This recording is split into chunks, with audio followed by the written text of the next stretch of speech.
So, Jai Hind and good evening. Welcome back. Welcome to the Journey Extraordinary. IS Singh Rajput UPSC CDS 1 2023 All India Rank 1. Welcome you all back to the Journey Extraordinary. तो आज अपन भाई next class करने वाले हैं about the international organisation.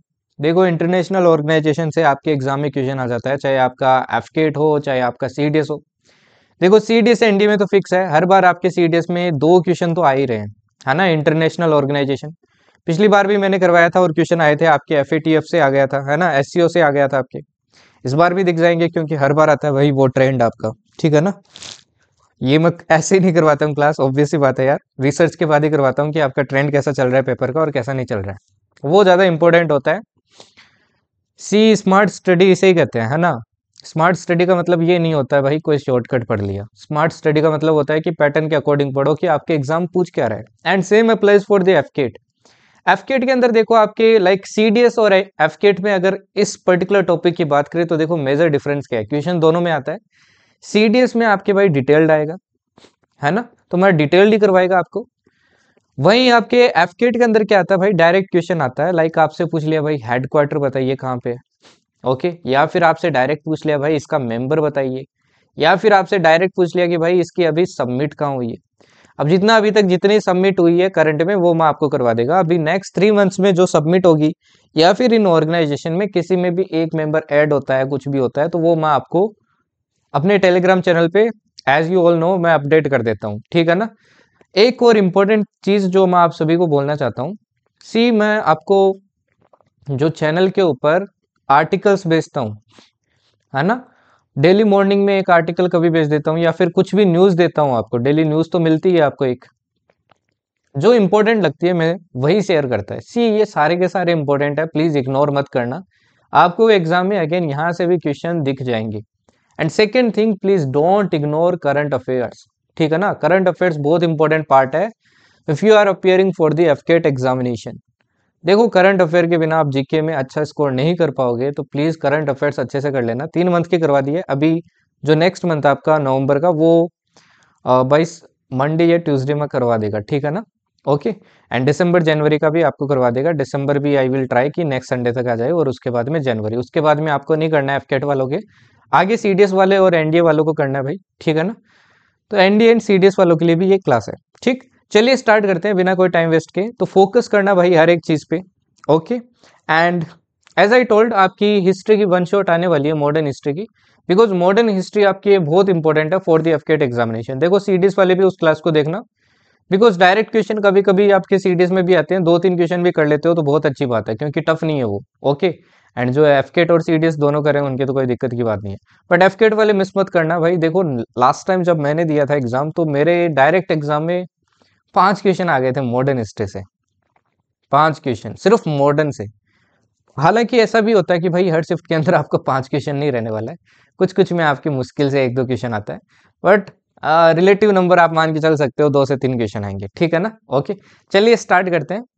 तो आज अपन भाई organisation के बारे में पढ़ने वाले हैं। पहले देखिए जो आपकी जितने भी इंटरनेशनल ऑर्गेनाइजेशन, जितने भी लाइक आपकी फॉर्मेशन है उनके बारे में बात करेंगे। जैसे अभी G20 आपके काफी क्या चल रहा है भाई, हवा में चल रहा है ना। क्यों चल रहा है भाई G20? सी G20 अभी रिसेंटली आपकी सबमिट हुई थी, कंक्लूड हुई थी, कहाँ पे, ये हुई थी आपके ब्राजील में, इसलिए G20 के बारे में आपको पता होना चाहिए, ओके।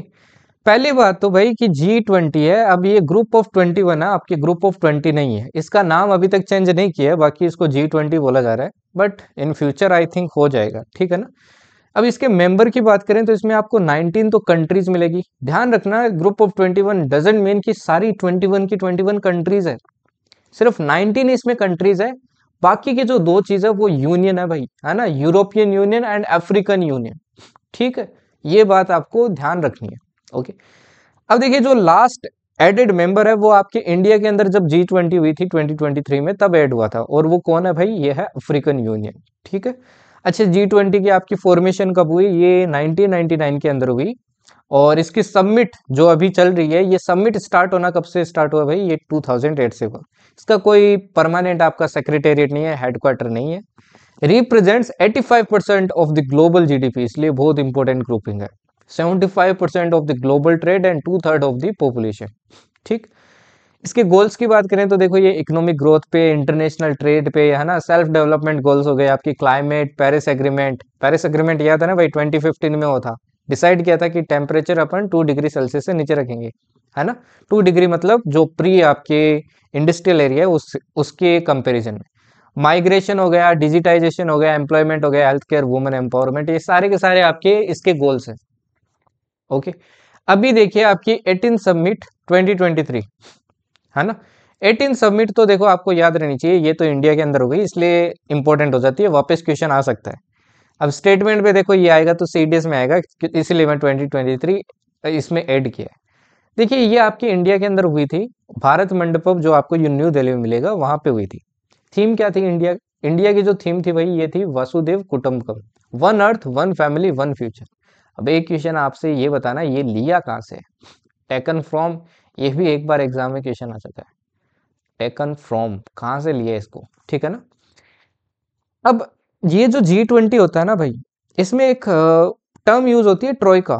ट्रोइका का मतलब देखो क्या होता है, जो पिछली कंट्री थी जिसने G20 होस्ट किया, जो अभी कर रही है और जो आगे करने वाली है, इन तीनों का जो ग्रुप होता है ना उसको बोलते हैं ट्रोइका। ठीक, जैसे देखिए इंडिया के टाइम में ट्रोइका कौन कौन हो गया था भाई, इंडिया होस्ट कर रहा था, इंडिया से पहले होस्ट किया था इंडोनेशिया ने, और आगे होस्ट करने वाला जो अभी किया वो किया ब्राजील ने। तो ये तीनों उस टाइम क्या था, ट्रोइका था, बट अब ये ट्रोइका नहीं था। ओके, अब देखिए इसके मेंबर्स कैसे याद रख सकते हो, ट्रिक सिंपल सी है, गुरुजी सीता अब एसएससी एफसीआई में काम करती है, प्लस साथ में ध्यान रखना साउथ अफ्रीकन यूनियन। अब गुरुजी सीता ये आप कैसे याद रखोगे भाई, जी से देखो जैसे जर्मनी हो गया आपका, है ना, यू से यूएसए हो गया, आर से रशिया हो गया, यू से आपका यूनाइटेड किंगडम हो गया, ठीक, जे से जापान हो गया, ई आई से आपका इटली हो गया, है ना। तो ऐसे आप याद रख सकते हो, तो इस ट्रिक को याद कर लेना। अब देखो इसमें आपको ग्रुपिंग में थोड़ा ये भी ध्यान रखना है, जैसे इस बार सीएपीएफ में क्वेश्चन आ गया था, आपके ग्रुपिंग से रिलेटेड क्वेश्चन आ गया था कि ये जो G20 है, क्या G20 का G7 पार्ट है, तो देखो G7 इसका पार्ट है, G8 भी इसका पार्ट है। देखो G7 ये सारे नेशंस मिल जाते हैं तब होता है आपका France, Canada, Italy, Japan, Germany, USA and UK. जब इसमें आपका रशिया भी मिला देते हैं तो इनको G8 बोलते हैं। देखो G8 पहले था बट अब नहीं आपका एग्जिस्ट करता है, ठीक है। ये सारे नेशन जब इन बाकी नेशंस के साथ मिलता है तब आपका क्या होता है भाई, आपका G20 फॉर्म होता है। अब 19th समिट जो रिसेंटली हुई है ये आपके रियो डी जेनेरो ब्राजील में हुई है। थीम क्या थी, building A just world and A sustainable planet. Okay, पहली बार ये ऐसी समिट है जिसमें पहली बार आपके अफ्रीकन यूनियन ने पार्टिसिपेट किया था एज ए फुल मेंबर। पिछला इंडिया में तो उसको इंक्लूड किया था, तब पार्टिसिपेट आपके एज ए फुल मेंबर नहीं था। ट्रोइका देखो अभी कौन था भाई, ब्राजील ने कंडक्ट किया, इससे पहले इंडिया ने किया, और अब साउथ अफ्रीका करेगा 2025 में। इसके अंदर देखो आपके जो ये ब्राजील के प्रेसिडेंट है इन्होंने लॉन्च किया global alliance against hunger and poverty. India भी इसका मेंबर है, ये आपके एग्जाम में अगेन स्टेटमेंट बेस्ड आ सकता है। अब ये सेल्फ डेवलपमेंट गोल्स है यार, ये आपको याद रहने चाहिए, 17 गोल्स है, ठीक है ना। अब इसको जूम करके देख लेना भाई, ये काफी बार आपके एग्जाम में आ चुका है। अगर मैं सीडीएस की बात करूं, एफकेट में तो मेरे को नहीं लगता ये पूछे जाएंगे, जैसे पॉवर्टी हो गया, है ना, हंगर हो गया, ये सब एक बार पढ़ लेना क्योंकि ये गोल्स आपसे पूछ लिए जाते हैं कि कौन सा इनमें से नहीं है, ठीक है। चलिए आगे बढ़ते हैं। फिर आता है देखो आपका आसियान। अब आसियान ग्रुपिंग भी बहुत इंपॉर्टेंट है। आसियान की फुल फॉर्म है association of south east Asian Nations. अब ये ग्रुपिंग आपके 8 अगस्त 1967 में आपका क्या हुआ था, फॉर्म हुआ था बैंकॉक में, है ना, यहाँ पे फॉर्म हुआ था। हेडक्वार्टर ध्यान रखना बहुत इंपॉर्टेंट है, जकार्ता इंडोनेशिया। एफकेट वाले स्पेशली हेडक्वार्टर मत छोड़ना भाई, ठीक है ना। एम क्या है इसका भी देखो, economic growth, social progress and protection, okay, security protection. 44th और 45th समिट ये दोनों मिला के एक हुई है, ये आपकी कहाँ हुई है भाई, विंतियाना लेओज में हुई है, 6 से 11 अक्टूबर। थीम ध्यान रखना, एनहांसिंग कनेक्टिविटी एंड रेजिलियंस, ठीक। अब जो नेक्स्ट समिट होगी 46 47 ये मलेशिया में होगी। एशिया आसियान इंडिया समिट भी देखो एक स्पेशल समिट है जो इंडिया की आसियान नेशंस के साथ होती है। अब देखो ये आपके इन दोनों के बीच में ना, इंडिया और आसियान नेशंस के बीच में फ्री ट्रेड एग्रीमेंट आपका साइन हो चुका है 2010 में, ठीक। अभी 21st समिट हुई थी आपकी अक्टूबर 2024 में, अगेन वहीं पे लेव में, ठीक। मेंबर्स देखो कौन कौन है, Indonesia, Malaysia, Philippines, Singapore, Thailand, Brunei, Cambodia, Laos, Myanmar, Vietnam. Important है, लर्न कर लेना भाई इनको, ठीक है ना। अब जो स्टार्टिंग 5 मेंबर्स दिख रहे हैं आपको, Indonesia, Malaysia, Philippines, Singapore, Thailand, ये 5 मेंबर्स फाउंडिंग मेंबर्स है। जब मतलब इसका स्टार्ट हुआ था इन्हीं ने किया था।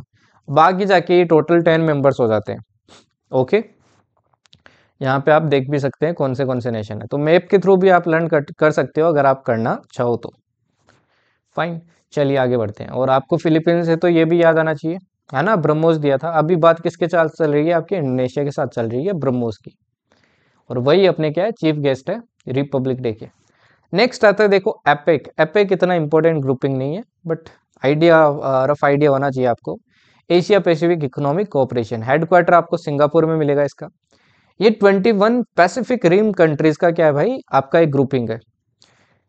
इस ग्रुपिंग को फॉर्म करने में जो मेन एफर्ट्स जाते हैं ये आसियान के जाते हैं। इसका एम कि प्रमोट करे भाई free trade agreement through Asia Pacific. India इसका पार्ट नहीं है। इंडिया इसका फर्स्ट टाइम ऑब्जर्वर बना था 2011 में, और इंडिया ने रिक्वेस्ट कर रखा है। ठीक, और देखो इंडिया पार्ट क्यों नहीं है, ये लोग यहाँ पे बोलते हैं कि इंडिया आपके कहीं भी पैसिफिक में नहीं आता है, बट इनको ये भी समझ में आना चाहिए कि भाई एशिया में तो आता है। अब देखो इनके तर्क है, इनकी बात है। यहाँ पे देखिए प्रेसिडेंसी की बात करें 2024 की, तो ये लीमा पेरू के पास थी। 15 से 16 नवंबर के बीच में हुई ये। 32 आपकी सबमिट थी। 33 आपकी साउथ कोरिया 2025 में होगी। ये मेंबर्स है इसके। अब मेंबर्स इसके याद रखने की जरूरत नहीं है, एक बार पढ़ लेना। Australia, Brunei, Canada, China, Hong Kong. China ध्यान रखना इसका मेंबर है, ये इंपॉर्टेंट पॉइंट है। Indonesia, Japan, Malaysia, Mexico, New Zealand, Papua new Guinea, Peru, Philippines, Russia, Singapore, south Korea, Taiwan, Thailand, US and Vietnam. फिर आता है बिम्स्टेक। अब बिम्स्टेक भी देखो इतना इंपॉर्टेंट नहीं है, बट एटलीस्ट आपको हेडक्वार्टर पता होना चाहिए, है ना, क्योंकि ये ग्रुपिंग कहीं ना कहीं डेड हो चुकी है, almost dead in the sense कि इतना अभी वो नहीं है, इनमें दम वाली बात नहीं है। देखिए बिम्स्टेक की फुल फॉर्म आपसे पूछी जा सकती है, bay of Bengal initiative for multi sectoral technical and economic cooperation. Headquarter इसका ढाका बांग्लादेश में मिलेगा आपको। इसका एम क्या है भाई, टेक्नोलॉजिकल एंड इकोनॉमिक एडवांसमेंट। ये आपके 14 इन्होंने क्या बना रखी है, प्रायोरिटी बना रखी है कि इन 14 प्रायोरिटी सेक्टर पे अपन क्या करेंगे, फ्री ट्रेड एग्रीमेंट करेंगे, बट अभी तक साइन नहीं हुआ है। इसके मेंबर्स ध्यान रखना, Bangladesh, India, Sri Lanka, Thailand, Myanmar, Bhutan, Nepal. देखो ये सारे आपके पास वाले नेशन है। अब इधर ध्यान रखना है, इधर वाले नेशन को निकाल रखा है अपने ने, जैसे पाकिस्तान हो गया, अफगानिस्तान हो गया, ये मेंबर्स नहीं है, ठीक है ना। तो ये आपको सार्क के अंदर मिलेंगे। ऑफिशियल लैंग्वेज इसकी इंग्लिश है। करंट सेक्रेटरी जनरल कौन है भाई, इंदिरा मणि पांडे, ये इंडिया के। ठीक, लास्ट समिट इसकी श्रीलंका में हुई थी 2022 में। फाइन, चलिए नेक्स्ट देखिए। ब्रिक्स बहुत इंपॉर्टेंट ग्रुपिंग है, इस वाली साइकिल के लिए इंपॉर्टेंट भी है भाई, क्वेश्चन आ सकता है ना। वैसे तो पिछले में भी आया था, इस बार भी आ सकता है, हाई चांस है ना, क्वेश्चन रिपीट हो सकता है। Let's see. अब देखिए ब्रिक्स की बात करें तो ब्रिक्स आपकी जो फॉर्मेशन हुई थी वो रशिया में हुई थी, आपके येकाटेरिनबर्ग में 2009 में, और यहीं पे आपकी फर्स्ट समिट हुई। पहली जो इसकी समिट हुई वो भी यहाँ पे हुई। ठीक, इनिशियल में इसका नाम सिर्फ ब्रिक था 2010 में, फिर आपके 2010 में साउथ अफ्रीका ज्वाइन कर लेता है, ये बन जाता है ब्रिक्स। इसी ब्रिक्स ने आपके एनडीबी को सेटअप किया था, न्यू डेवलपमेंट बैंक, है ना। ये 2014 में सेटअप हुआ था आईएमएफ को काउंटर करने के लिए, जो आपका वेस्टर्न का बैंक माना जाता है। इसका हेडक्वार्टर आपको कहाँ मिलेगा, संघाई चाइना में मिलेगा। अब समिट्स की बात करें तो रिसेंटली देखो इसकी समिट आपकी हुई थी कजान रशिया में 22 अक्टूबर 2024। नेक्स्ट जो समिट है वो आपके ब्राजील में शेड्यूल है। अब यहाँ पे देखो थोड़ी सी अगेन एनोमली देखने को मिलती है आपको। जनरली इसकी जो प्रेसिडेंसी रोटेट होती है ना, वो ऐसे अल्फाबेटिक ऑर्डर में होती है, ठीक है ना, बी से आर, आर से आई, आई से सी, सी से एस। तो देखो रशिया की हुई है, उसके बाद में आपके देखो किसकी हो रही है, ब्राजील की हो रही है। ठीक है, इसके बाद में देखिए मेंबर्स की बात करें तो आपकी Brazil, Russia, India, China, south Africa. अब देखो इनिशियल में तो ये 4 मेंबर्स थे आपके, ठीक है ना, इन्होंने इसको क्या किया था, फाउंड किया था। फिर साउथ अफ्रीका ने ज्वाइन किया, ब्रिक्स बन गया। फिर ईरान ने ज्वाइन किया, इजिप्ट ने ज्वाइन किया, इथोपिया ने ज्वाइन किया। इन सब ने आपके जनवरी 2024 में किया। और उसके बाद में देखिए यूएई ने ज्वाइन किया। उसके बाद में आपके इंडोनेशिया ने ज्वाइन किया। ये इंडोनेशिया आपका लेटेस्ट मेंबर है, 6 जनवरी 2025 को ज्वाइन किया है, ठीक है ना। तो ये टोटल कितने मेंबर्स हो गए देखो, 1 2 3 4 5 6 7 8 9 10 आपके टोटल मेंबर्स हो गए। तो मेंबर्स आपसे पूछ सकता है। अर्जेंटीना को भी ऑफर दिया था, बट वहां पे अगेन तख्ता पलट हुआ तो रिजेक्ट कर दिया उन लोगों ने। वहीं सऊदी अरेबिया की बात करें तो उन्होंने रिक्वेस्ट कर रखा है, कंसिडरेशन में चल रहा है, बट मान नहीं रहे हैं, ठीक है ना। कजान में देखिए अभी आपकी रिसेंटली क्या हुई थी भाई, सबमिट हुई थी। अब इसमें देखो आपके एक नया पार्टनर कंट्रीज का एक नया सेक्शन बनाया गया। अब देखो पार्टनर कंट्रीज का स्टेटस किस किस को दिया है, ये आपके एग्जाम में सीडीएस में आ सकता है, सीडीएस वालों को तो लर्न करना पड़ेगा। बेलारूस हो गया, Bolivia, Kazakhstan, Cuba, Malaysia, Nigeria, Thailand, Uganda and Uzbekistan, ये सारे आपके पार्टनर कंट्रीज का इनको स्टेटस दिया गया है, ठीक है ना। देखो ब्रिक्स करेंसी अभी बहुत न्यूज में है और इसीलिए ये इंपॉर्टेंट है कि इस बार क्वेश्चन आ जाएगा यहाँ से। यूएस प्रेसिडेंट ट्रंप जी कह रहे हैं, हर किसी को कह रहे हैं, चाहे स्पेन हो कोई हो भाई, है ना, स्पेन को भी कह रहा है कि 100 ब्रिक्स नेशन का है ना, तेरे पे 100% टैरिफ लगा दूंगा। उसको कोई भी मिल रहा है वो उसको वही कह रहा है, पता नहीं वो अपनी वाइफ को भी रात को यही कहता होगा, है ना, बेटी को भी यही कहता होगा। तो कुछ सीन उसका पता नहीं है। तो वो कह रहा है कि ये जो ब्रिक्स करेंसी आप बनाने जा रहे हो, वैसे तो ये आपके एस जयशंकर साहब ने तो कहा कि भाई ऐसा कुछ नहीं है, कोई कंसेप्ट ही नहीं है अभी तो। बट ट्रंप ने कहा है कि अगर आपने ऐसा कुछ किया कि डॉलर को आपने रिप्लेस किया, डी डॉलराइजेशन किया, तो आप पे 100% टैरिफ लगा दूंगा, ठीक है। चलिए नेक्स्ट देखिए। फिर आता है आपका देखो G4 नेशंस। G4 नेशन 2005 में फॉर्म हुआ, इसमें इंडिया, ब्राजील, जर्मनी, जापान, ये सारे आपके इसके मेंबर कंट्रीज है। एम क्या है भाई, देखो इन कंट्रीज का एम है कि हमें यूनाइटेड नेशन सिक्योरिटी काउंसिल में परमानेंट सीट चाहिए, तो ये एक दूसरे को सपोर्ट कर रहे हैं कि हमें सीट दो। करंट देखो यूएनएससी में आपको 192 मेंबर्स मिलेंगे, ठीक। अब इसमें देखिए 5 आपके क्या होते हैं भाई, परमानेंट होते हैं, है ना, परमानेंट परमानेंट सीट्स है। इनके पास क्या होती है, वीटो पावर होती है। अब ये कौन कौन है, देखो ये है Russia, China, USA, France, UK. पिछली बार एफकेट में क्वेश्चन आया था मेरी शिफ्ट में ये, ठीक। टोटल देखिए आपके 15 है, सॉरी टोटल आपके देखो 15 होते हैं वैसे, जिनके पास क्या होती है, ये पावर होती है। इनमें से 5 तो देखो परमानेंट होते हैं, 10 आपके होते हैं नॉन परमानेंट। अब ये जो 10 नॉन परमानेंट होते हैं ना, ये आपके 2 ईयर की टर्म के लिए रहते हैं, है ना। 2 ईयर की टर्म के बाद में क्या हो जाती है भाई, उनकी परमानेंट जो ये सीट होती है, ये क्या हो जाती है भाई, रद्द हो जाती है, फिर दूसरे को मिलती है, ठीक है। अब देखिए इंडिया आपका 8 टाइम्स क्या हो चुका है, इस नॉन परमानेंट सीट पे आ सकता है, आ चुका है। लास्ट टाइम आया था भाई 2021 से 22। प्रेजेंट में देखो अल्जीरिया, डेनमार्क, ग्रीस, गुयाना, पाक, Panama, south Korea, Sierra, Slovenia and Somalia, इनको दे रखा आपके वो नॉन परमानेंट वाली सीट, है ना। एक इप्सा ग्रुपिंग और ध्यान रखना, ये इंडिया, ब्राजील और साउथ अफ्रीका का, ठीक है ना। बस मेंबर्स ध्यान रखना आप। इसके बाद में देखिए एक G7 ग्रुपिंग है। G7 ग्रुपिंग आपके 1973 में फॉर्म हुई। फॉर्मली इसको G6 कहते थे, लाइब्रेरी ग्रुप भी कहते थे। ये वॉशिंगटन डीसी के अंदर फॉर्मेशन हुआ इसका। ये आपकी वर्ल्ड की 64% वेल्थ रखता है। इसके मेंबर्स देखो कौन कौन है, Canada, France, Germany, Italy, Japan, UK, USA, है ना, वही G7 है, ये थोड़ी देर पहले पढ़ाया था। फिर आता है IORA, इनके हेडक्वार्टर्स ध्यान रखना भाई। IORA की बात करें तो ये है, इसका फॉर्मेशन 1997 में हुआ, इंडियन ओशन रिम एसोसिएशन, ये इंपॉर्टेंट है, ठीक है ना। इसमें 23 आपको स्टेट्स बॉर्डरिंग इंडियन ओशन वाले, जो इंडियन ओशन को बॉर्डर कर रहे हैं 23 कंट्रीज, वो इसके पार्ट मिलेंगे। इसका हेडक्वार्टर एबिन मॉरिशियस में मिलेगा आपको। पहले सबमिट इसकी 2017 जकार्ता में हुई, इंडोनेशिया। रिसेंटली देखो इसकी एक सबमिट है, India IORA cruise tourism conference, ये हुई आपकी न्यू दिल्ली 2024 के अंदर, इसलिए इंपॉर्टेंट हो जाता है। फिर आता है भाई OECD, organisation for economic cooperation and development. ये 1961 के अंदर आपके इसका फॉर्मेशन हुआ, 38 मेंबर्स है इसके, ठीक है ना। इसमें मेजरली आपके जो कंट्रीज मेंबर कंट्रीज है, ये हाई इनकम कंट्रीज है। इंडिया इसका मेंबर नहीं है, बट पार्टिसिपेटिंग है, पार्टिसिपेट करता है। एम की बात करें तो इकोनॉमिक प्रोग्रेस एंड डेमोक्रेसी वही है। इसका हेडक्वार्टर ध्यान रखना आपको पेरिस फ्रांस में मिलेगा। TPP, Trans Pacific Partnership, trade agreement between 12 Pacific Rim economies. जैसे देखो ओशियन में आपके जो नेशंस थे ना, वैसे ही जो आपके पैसिफिक में जो नेशंस है, 12 नेशंस है, उनके बीच में ये फ्री ट्रेड एग्रीमेंट है। यूएसए ने इससे विड्रॉ कर लिया, तो अभी इसमें 11 मेंबर्स मिलेंगे। इंडिया, चाइना इसके पार्ट नहीं है। हेडक्वार्टर आपको ऑकलैंड, न्यूजीलैंड में मिलेगा। फिर आता है आपका एक और इम्पोर्टेंट SCO, ये भी बहुत इंपॉर्टेंट है, ठीक है ना। SCO की बात करें भाई, तो SCO की फुल फॉर्म है संघाई कोऑपरेशन ऑर्गेनाइजेशन। 2001 में इसकी क्या हुई, ऑफिशियल फॉर्मेशन हो गई। पहले देखिए इसको संघाई 5 कहते थे। 1996 में चाइना, कजाकिस्तान, किर्गिस्तान, रशिया और तजाकिस्तान ने इसका स्टार्ट किया। 2001 में देखो उज्बेकिस्तान ने इसको ज्वाइन कर लिया, उसके बाद में इसको एससीओ कहते हैं, ठीक। फिर इंडिया और पाकिस्तान ने ज्वाइन किया 2017 में, ईरान ने ज्वाइन किया आपके जुलाई 2023, और बेलारूस ने ज्वाइन किया आपके जुलाई 2024 में, रिसेंटली ज्वाइन किया, ठीक है ना, लास्ट ज्वाइन मतलब। हेडक्वार्टर बीजिंग चाइना में मिलेगा आपको। ऑफिशियल लैंग्वेजेस इसकी ध्यान रखना चाइनीज और रशियन है। जुलाई 2024 में इसकी जो सबमिट हुई वो अस्ताना कजाकिस्तान में हुई, अभी 2025 में चाइना में होगी, ठीक है। एम क्या है भाई, सेम है, देखो इकोनॉमी, सिक्योरिटी, डिफेंस।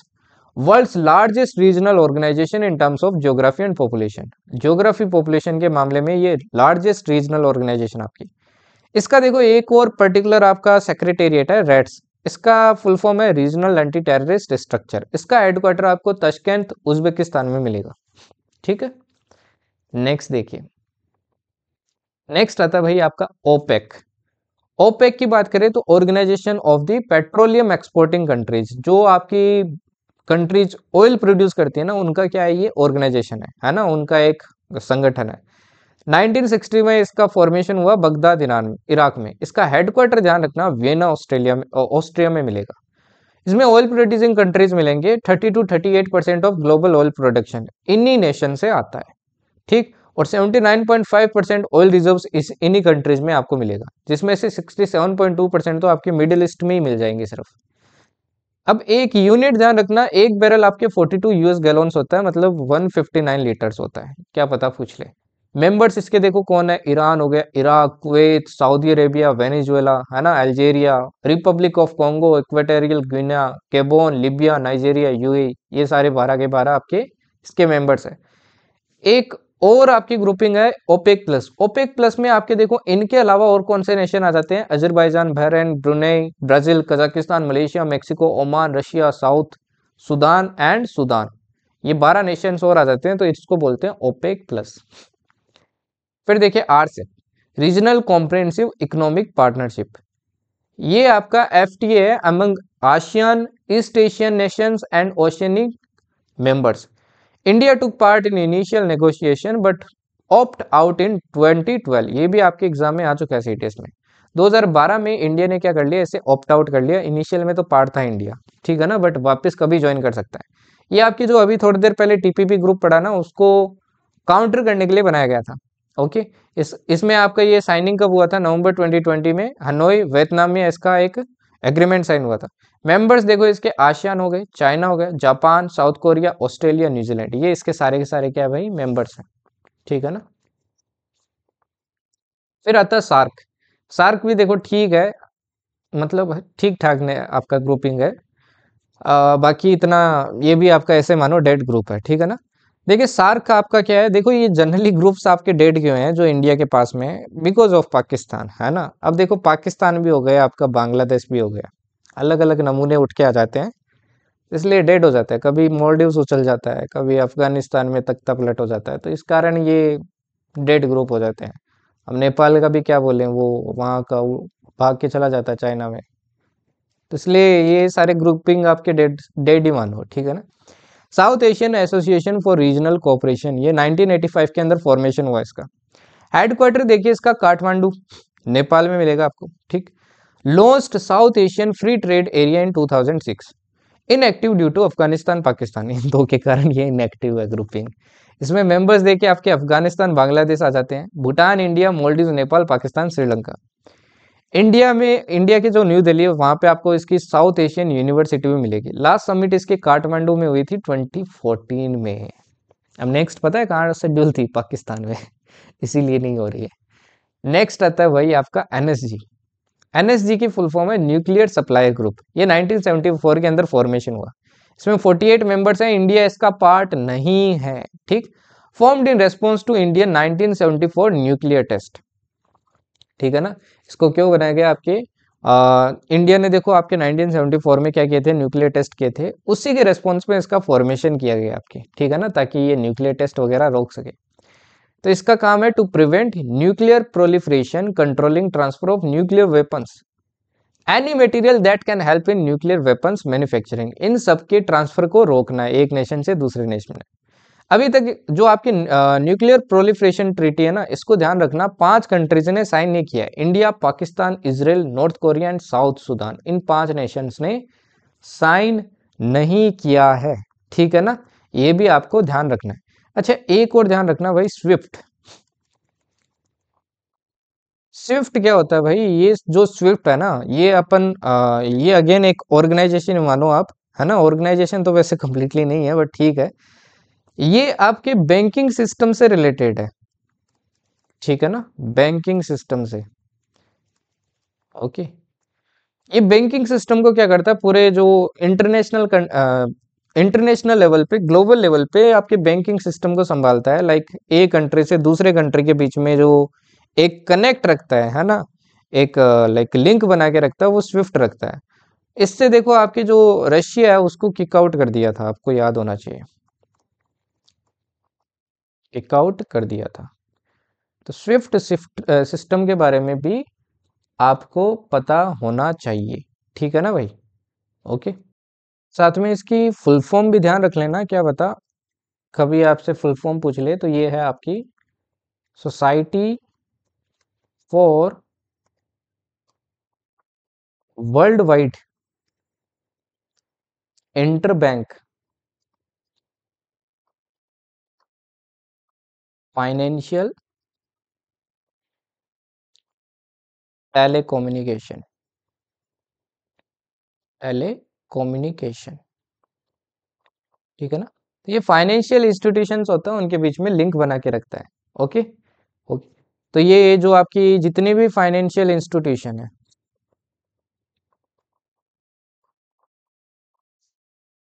ठीक, उनमें जो आपका मैसेज सेंड करना होता है ना, send and receive information, information send करनी हो या रिसीव करनी हो, उसमें क्या करता है, हेल्प करता है।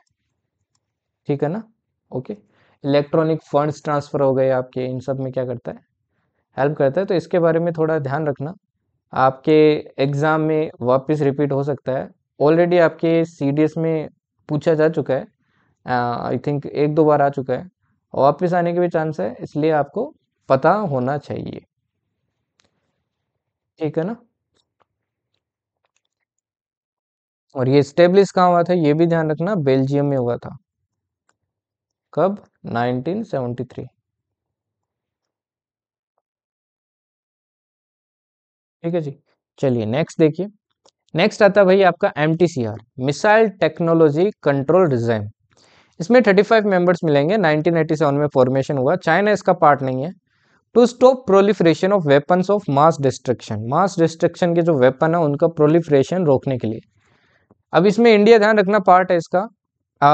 ये मेजरली जो फोकस करता है आपके रॉकेट्स और यूएवी पे करता है, जो आपके 500 केजी तक का पे लोड ले जा सकता है, 300 किलोमीटर दूर तक। बट इसमें जिस पे भी ये क्या करते हैं, बैन वगैरह लगाते हैं, वो जरूरी नहीं है, वो कोई लीगली बाउंड नहीं है कि उसको वो करना ही पड़ेगा। ठीक है ना, वजनर अरेंजमेंट ऑलरेडी सीडीएस में आ चुका है आपके एग्जाम में। ये 1996 के अंदर आपके फॉर्म हुआ, इसका हेड कहाँ पे फॉर्म हुआ, ये हेडक्वार्टर नहीं है, हैग नीदरलैंड में फॉर्मेशन हुआ इसका। 42 मेंबर्स है इसके। इंडिया इसका पार्ट है, बट चाइना इसका पार्ट नहीं है। ये क्या करता है, export controls for conventional arms and well use goods of technology. आपसे यही पूछा था उसके अंदर कि इसका काम क्या है। ठीक है ना, ये आपके जो कन्वेंशनल आर्म्स और ड्वेल यूज गुड्स हैं उनके एक्सपोर्ट को कंट्रोल करता है। ये इंटरनेशनल सिक्योरिटी एंड स्टेबिलिटी को क्या करता है भाई, आपके प्रमोट करता है। इसका हेडक्वार्टर वियना ऑस्ट्रिया में मिलेगा। ये हर 6 महीने में इसकी मेंबर कंट्रीज मिलती है और फोकस करती है, जैसे बैटल टैंक्स हो गए, आर्मर्ड फाइटिंग व्हीकल्स हो गए, लार्ज कैलिबर आर्टिलरी हो गई आपकी, military aircraft, helicopter, military warship, missile system, small arms, इन सब पे क्या करता है, फोकस करता है, जो कन्वेंशनल वेपन्स आपके। इसके बाद में देखो आता है FATF। इस बार क्वेश्चन आया था आपके एग्जाम में और पहले भी आ चुका है। FATF देखिए आपके 1989 में फॉर्मेशन हुआ था, G7 ने किया था। इसकी फुल फॉर्म है financial action task force. Headquarter ध्यान रखना पेरिस फ्रांस में मिलेगा। इंडिया इसका पार्ट बना था 2010 में। इसमें आपको टोटल 40 मेंबर्स मिलेंगे, 38 कंट्रीज एंड 2 यूनियन। इसका एम क्या है भाई, देखो इनिशियल में इसका क्या एम सिर्फ इतना था कि मनी लॉन्ड्रिंग को रोको। 2001 में इसका रोल और बढ़ा दिया, टेररिज्म फाइनेंसिंग का भी ये देखता है ना, तो ये वॉच डॉग है इनका। ये इनको दो देखता है कि भाई कहाँ आपकी मनी लॉन्ड्रिंग हो रही है, कहाँ टेररिज्म फाइनेंसिंग हो रही है। ये 2 लिस्ट बनाता है, black list, grey list. Black list में जो कंट्रीज होती हैं उन पे इंटेंस फाइनेंशियल प्रेशर होता है, मतलब बहुत टैरिफ्स लगते हैं। जैसे नॉर्थ कोरिया है अभी ब्लैक लिस्ट में, ईरान है, म्यांमार है, और उनकी हालत आप समझ सकते हो। ग्रे लिस्ट में अभी 21 कंट्रीज हैं, रिसेंटली एडेड में जैसे केन्या और नामीबिया, इन पे भी आपके होते हैं बट कम होता है। एक टाइम में इसमें पाकिस्तान भी था बट एनी पता नहीं कैसे निकल गया। नेटो, नेटो तो भाई देखो हर टाइम न्यूज में ही रहता है। नेटो की फुल फॉर्म है नॉर्थ अटलांटिक ट्रीटी ऑर्गेनाइजेशन। ये सारी ऑर्गेनाइजेशन ध्यान रखना, आपको एसएसबी में भी बहुत हेल्प करेगी, बिकॉज लेक्चरेट होता है भाई वहाँ पे, और लेक्चरेट में एक टॉपिक इन्हीं में से होता है, ठीक है ना। और जब ऐसे हाई लेवल टॉपिक पे बोलते हो तो बहुत अच्छा वोट जाता है आपका, ठीक। नॉर्थ अटलांटिक ट्रीटी ऑर्गेनाइजेशन, इसमें टोटल 32 मेंबर्स है, जिसमें से 30 तो यूरोपियन नेशन है और +2 आपके नॉर्थ अमेरिकन नेशंस है। इसमें देखिए आपके 1949 में इसको साइन किया गया था वॉशिंगटन डीसी में। इसका हेडक्वार्टर ब्रुसेल्स बेल्जियम में मिलेगा। Collective security system military alliance है ये, ठीक है ना। इसमें देखिए मेंबर्स की बात करें तो ये फिनलैंड है, ये रिसेंटली आपके 2023 में ज्वाइन हुआ, और स्वीडन 2024 में, ये न्यूएस्ट मेंबर्स है। नेटो प्लस अगेन एक कॉन्सेप्ट है जिसमें नेटो चाहता है कि आपके Australia, New Zealand, Japan, Israel, south Korea को क्या करवा ले, ज्वाइन करवा ले। अब इंडिया को भी इनवाइट किया था, इंडिया ने क्या कर दिया, सिंपली डिनाई कर दिया भाई। इंटरनेशनल सोलर अलायंस, ये आपके पेरिस में फाउंड हुआ था, है ना, फ्रांस के अंदर। इसमें अभी 120+ मेंबर्स मिलेंगे। अब ये इंटरनेशनल सोलर अलायंस इंडिया और फ्रांस ने साथ में मिलकर फाउंड किया था आपके। इसमें मोस्टली सनसाइन कंट्रीज जो आपके ट्रॉपिक ऑफ कैंसर और कैप्रिकॉर्न के बीच में है, क्योंकि देखो आपका सन इन्हीं के बीच में ऐसे रोटेट करता रहता है ना।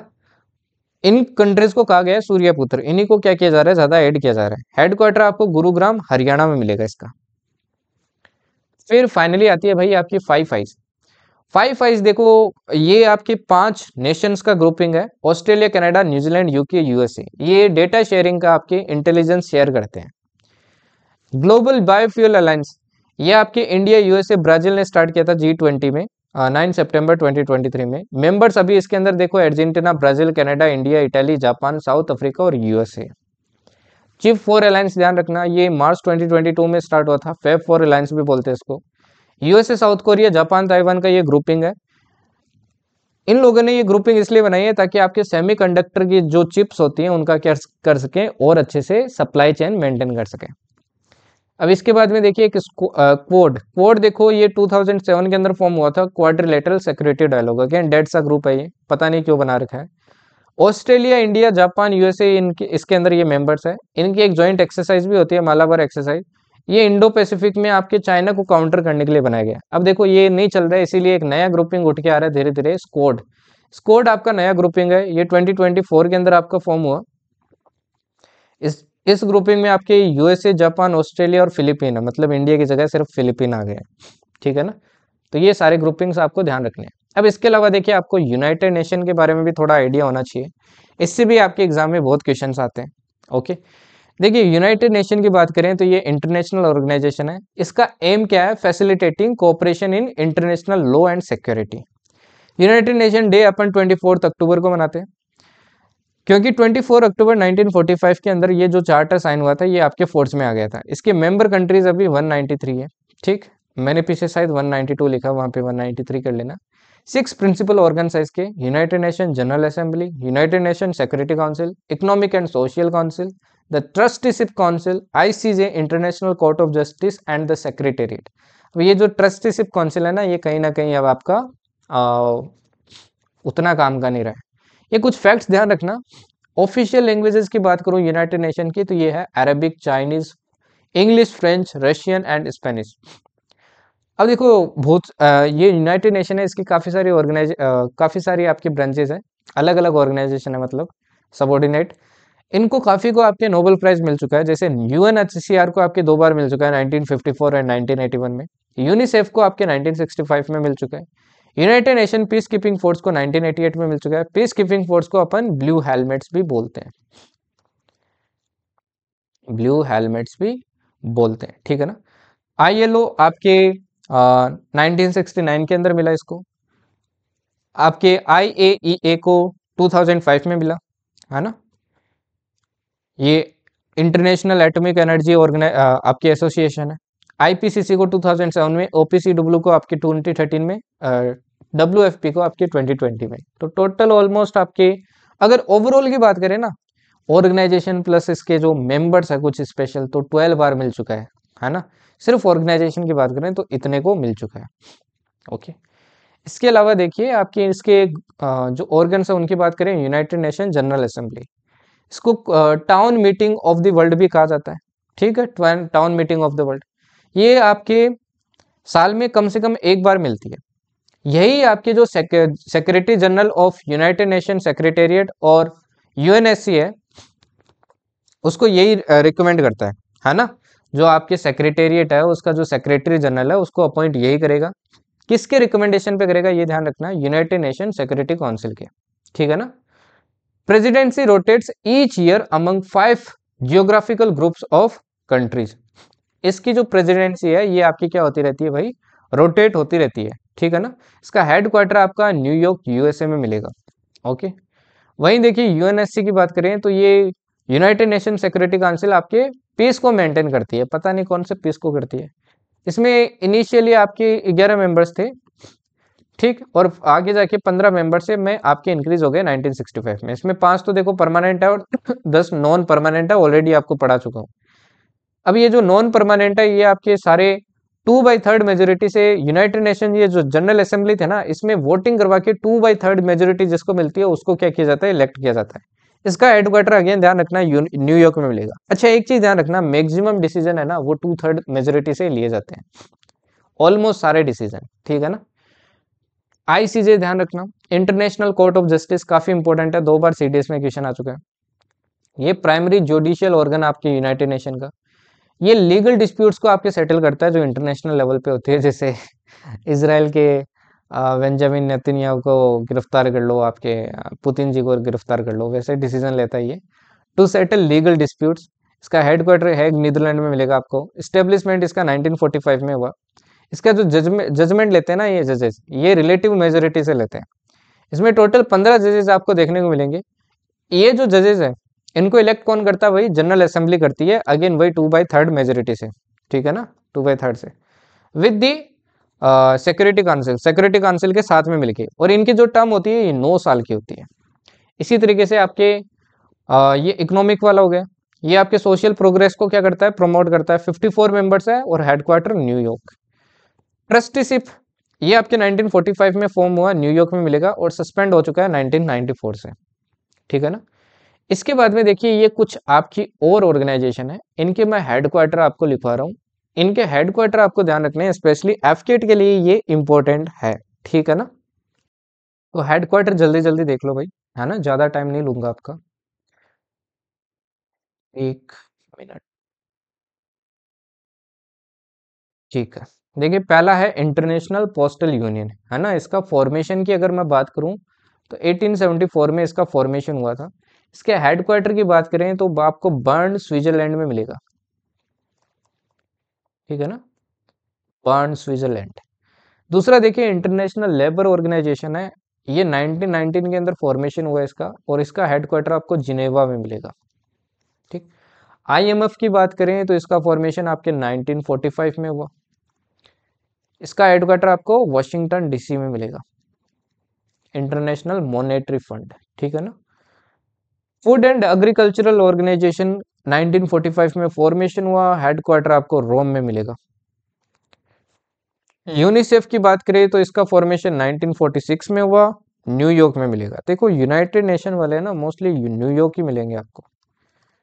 यूनेस्को की बात करें तो इसका 1945 इसका पेरिस में है। अब ये अलग है एकदम, ठीक है ना, यूनाइटेड नेशन का है बट है किस कहाँ पे, पेरिस में। WHO देखो बहुत इंपॉर्टेंट है, पूछा जा सकता है। 1948 में आपके जिनेवा में इसका हेडक्वार्टर मिलेगा। देखो इंपॉर्टेंट क्यों है, अभी रिसेंटली आपके यूएसए ने इससे पुल आउट कर लिया है ना। जैसे आपके डोनाल्ड ट्रंप आए, इन्होंने पुल आउट कर लिया, बोलते हैं कि वो चाइनीज जो वायरस था उसको आप लोगों ने कुछ किया नहीं तो इसलिए मैं निकल रहा हूँ यहाँ से, है ना। फिर देखो इंटरनेशनल सिविल एविएशन ऑर्गेनाइजेशन है, ये इसका फॉर्मेशन आपके 1944 में हुआ। इसका हेडक्वार्टर आपको मॉन्ट्रियल में मिलेगा। मॉन्ट्रियल कहाँ है पता है भाई, मॉन्ट्रियल प्रोटोकॉल भी याद आना चाहिए। इसका हेडक्वार्टर कनाडा में मिलेगा आपको। ठीक है ना, Montreal Canada. International Atomic Energy Organisation, अब इसका फॉर्मेशन आपके 1957 में हुआ। इसका हेडक्वार्टर आपको वीना में मिलेगा, वीना ऑस्ट्रिया। ठीक। इंटरनेशनल डेवलपमेंट एसोसिएशन 1960 के अंदर हुआ इसका। इसका हेडक्वार्टर मिलेगा भाई वॉशिंगटन, वॉशिंगटन डीसी। ठीक। यूएनडीपी 1965 न्यूयॉर्क में मिलेगा, न्यूयॉर्क। यूएनईपी 1972 नायरोबी में मिलेगा। ओके। डब्ल्यूटीओ की बात करूं तो 1995 जिनेवा में मिलेगा। रेड क्रॉस की बात करूं तो जिनेवा अगेन सेम, स्विट्जरलैंड में है, ठीक है ना, जिनेवा आपके स्विट्जरलैंड में। इंटरनेशनल ओलंपिक कमिटी, इसका भी हेडक्वार्टर आपको कहाँ मिलेगा भाई, स्विट्जरलैंड में मिलेगा, ठीक है ना। इसका हेडक्वार्टर कहाँ मिलेगा, स्विट्जरलैंड में ही मिलेगा आपको। स्विट्जरलैंड में कहाँ पे भाई, लोसेन में। ये भी ध्यान रखना। ओके, एक मिनट, ठीक है भाई। इसके बाद में देखिए इंटरपोल, ये आपके एग्जाम में आ चुका है भाई एफकेट में, ठीक है ना। ये लाइन फ्रांस में मिलेगा आपको। द कॉमनवेल्थ ये लंदन में है। इसके अलावा थोड़ी सी और है, ये और देख लो, इतनी है बस। नेटो का ऑलरेडी बता चुका हूँ आपको, 1949 में फॉर्मेशन हुआ और ब्रुसेल्स में मिलेगा। इसका भी बता चुका हूँ, ओपेक का आपका वेना ऑस्ट्रिया में मिलेगा। WWF इसका स्विट्जरलैंड में मिलेगा आपको। एमनेस्टी इंटरनेशनल आ चुका है भाई, इसका लंदन में मिलेगा आपको, ठीक है ना। OECD आपको पेरिस में मिलेगा, फ्रांस। यूरोपियन यूनियन की बात करूँ तो ब्रुसेल्स में मिलेगा, ब्रुसेल्स, ठीक है ना, बेल्जियम में। और इसमें टोटल कितनी कंट्रीज है भाई, 28 कंट्रीज आपकी, ठीक। ADB की बात करूँ तो मनीला में मिलेगा, एशियन डेवलपमेंट बैंक। आसियान की बात करूँ तो जकार्ता, है ना, 10 मेंबर कंट्रीज। WEF की आपकी जिनेवा। सार्क की भी अपन कर चुके हैं भाई, काठमांडू। सिमिलरली आपकी SCO की मिलेगी भाई बेजिंग में। G20 की मिलेगी आपकी, G20 की देखो कोई आपके पर्टिकुलर वो नहीं है ना, तो G20 में ध्यान रखना, no headquarter. International solar alliance अपन देख चुके हैं, है ना। इसका कहाँ मिलेगा भाई, गुरुग्राम में, ठीक। बिम्स्टेक की बात करें तो बिम्स्टेक आपको बैंकॉक में मिलेगा, ठीक है जी। बिम्स्टेक बैंकॉक, एक मिनट। बिम्स्टेक का अपना बैंकॉक ही था क्या भाई, ढाका में है ना बिम्स्टेक का, तो इसका ढाका कर लेना भाई, ठीक है ना, बैंकॉक नहीं है। ओके। तो ये सारी ऑर्गेनाइजेशन है यार, आपको पता होनी चाहिए, बार बार पूछी गई आपके एग्जाम में, तो इनका हेडक्वार्टर और लॉन्च ईयर आप ध्यान रखना, ठीक है ना, क्योंकि ये आपसे पूछी जा सकती है, ठीक है ना भाई। ओके। एक आपका WTO भी ध्यान रखना, World Trade Organisation. Okay. World Trade Organisation का आपको हेडक्वार्टर कहाँ मिलेगा, जिनेवा में ही मिलेगा, जिनेवा स्विट्जरलैंड। ओके।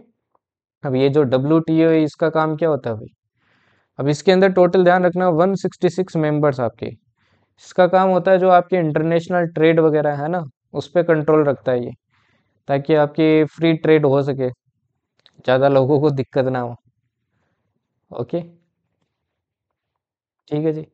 और इसका आपका सेटअप की अगर बात करें, तो ये आपके 1995 के अंदर इसका फॉर्मेशन हो गया था, ठीक है ना। जो आपके ट्रेड में जितने भी डिस्प्यूट्स होता है, यही संभालता है आपके, कि कोई ट्रेड में डिस्प्यूट है या नहीं है। ओके। तो ये सारे कर लेना भाई, इंपॉर्टेंट है। फाइन। तो फाइनली आपके लिए क्वेश्चन है, इसका जवाब देना आप, देखते हैं दे पाते हो क्या।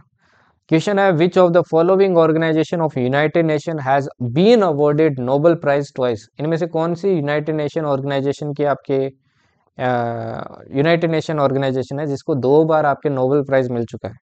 आपका ऑप्शन ए है UNICEF, option B UNHCR, ICJ and option D आपका डब्ल्यूएचओ।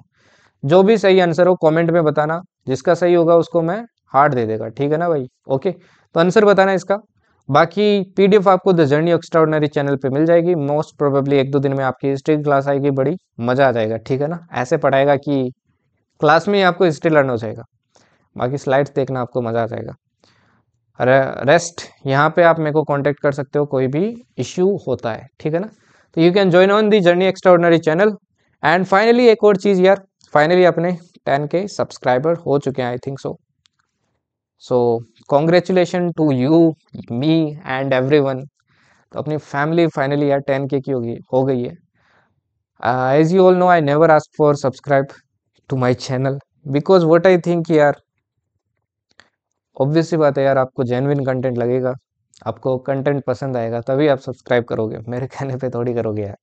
ओके, बाकी it's your choice and because of your trust and all that we together reach to 10K and